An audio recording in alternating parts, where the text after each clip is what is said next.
Bom, quem acompanha aqui o canal sabe que o Donald Trump estava envolvido em 4 julgamentos federais que poderiam levá-lo à cadeia. Não só casos federais, né? Casos também estaduais, mas casos que poderiam levá-lo à prisão. O caso de Washington, D.C., que diz respeito à tentativa de golpe de 6 de janeiro. As fraudes eleitorais de Nova York, que ele já foi condenado, ainda não saiu a pena, mas ele já foi condenado. O caso dos desvios de materiais confidenciais para a sua mansão em Mar-a-Lago, lá pela Justiça da Flórida, e o caso da tentativa de mudança dos resultados das eleições na Geórgia. Dos 4, o único que prosperou foi o de Nova York, que foi condenado. Da Flórida, a juíza declarou o caso encerrado, está sendo contestado pelo promotor, o Jack Smith, com a solicitação de afastamento da juíza do caso. Há um imbróglio, não há uma solução para isso. No caso da Geórgia, os advogados do Donald Trump e dos demais acusados de envolvimento com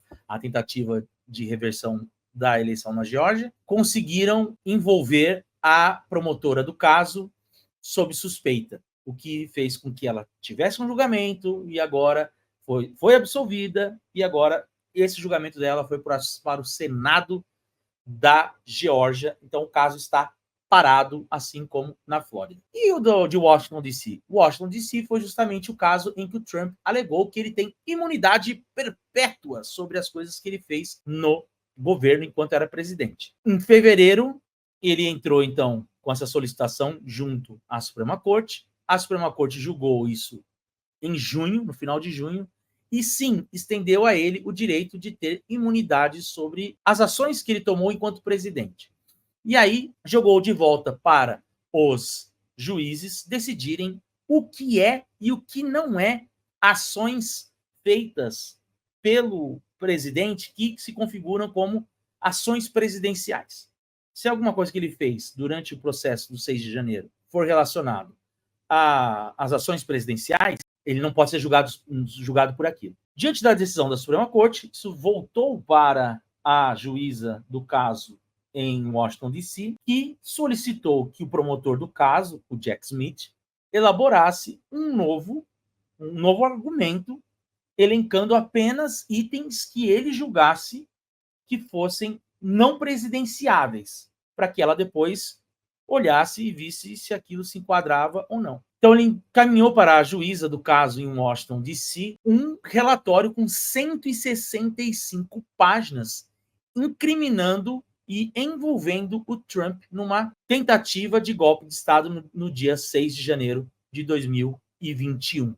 Certo? O que ele diz nesse relatório? Resumindo as 165 páginas. De que conversas telefônicas e ações de Trump, tanto pessoalmente quanto em postagens no Twitter, demonstram o seu envolvimento na tentativa de conspirar para reverter os resultados das eleições em 2020. Eles dizem que durante o ataque ao Capitólio, o Trump, mesmo vendo a movimentação dos manifestantes, não agiu para arrefecer os ataques e, mais do que isso, incentivou o ataque ao vice-presidente, o Mike Pence. E a segunda acusação é que o Trump tinha todas as informações oficiais e de seus principais assessores que garantiam que as eleições tinham sido idôneas e que os resultados estavam corretos, e que mesmo assim ele conscientemente manipulou as informações para inflamar o seu público. E essas acusações, então, podem ser resumidas em 7 pontos. O Smith alega, primeiro ponto, que o Trump tinha informações de que não havia fraudes eleitorais, como eu acabei de mencionar. Que no momento em que o Capitólio estava sendo invadido, as imagens estavam sendo transmitidas, que o Donald Trump estava diante da televisão, assistindo aos ataques, e tweetou o seguinte tweet, dizendo que o Mike Pence não havia sido homem suficiente para fazer o que tinha que ser feito. Os manifestantes já estavam lá, gritando que iam enforcar o Mike Pence, e, mesmo assim, ele tweetou dizendo que ele não tinha sido homem suficiente para fazer o que tinha que ser sido feito. Quando ele tweetou sobre o Mike Pence, os assessores dele disseram para ele: presidente, não faça isso, a vida do Mike Pence está em risco. E ele respondeu: e daí?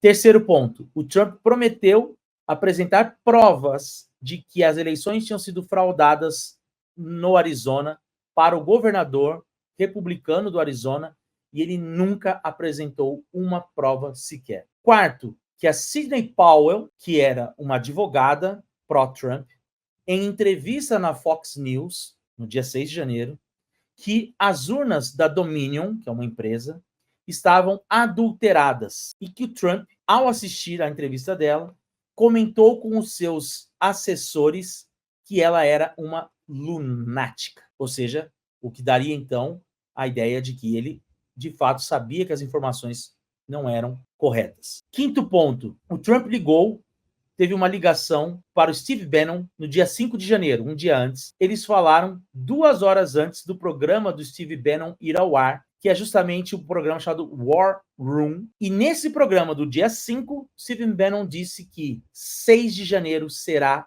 uma guerra. 6 de janeiro será o inferno.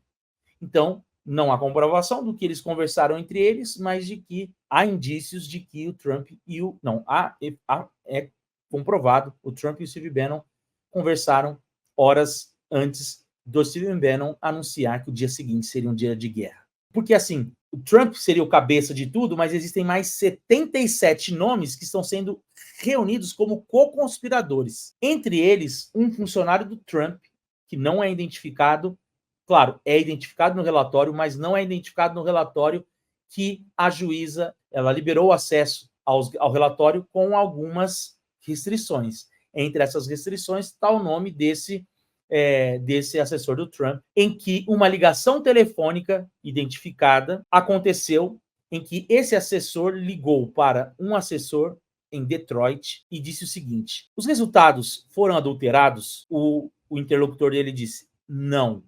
Aí ele fala assim: então invente números para a gente dizer que foi adulterado. E aí o interlocutor dele diz: não, se eu fizer isso, vai causar revolta.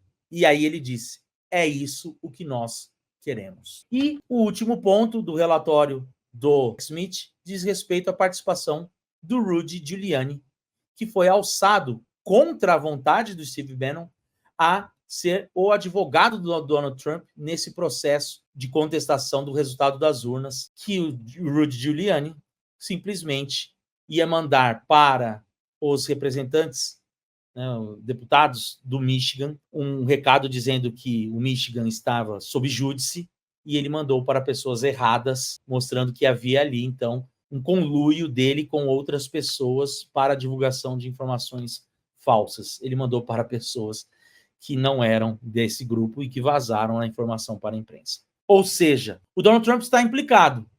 Esse relatório de 165 páginas traz novidades que a gente não tinha acesso antes. Uma delas é justamente esse caso de Detroit. O que vai virar? Bom, o julgamento está marcado, né, se tudo correr direitinho, para acontecer depois das eleições. Então, muito provavelmente, se o Donald Trump se eleger presidente, esse julgamento não vai acontecer. Então, em boa medida, a derrota do Trump ou a vitória do Trump significa se ele será ou não submetido a esses julgamentos. E por isso, para ele é tão importante a vitória, porque além de voltar a ser presidente dos Estados Unidos, né, e implementar uma pauta que ele julgue melhor para o país, ele também é um jeito dele fugir da prisão, uma vez que essas acusações trazem informações novas e impactantes.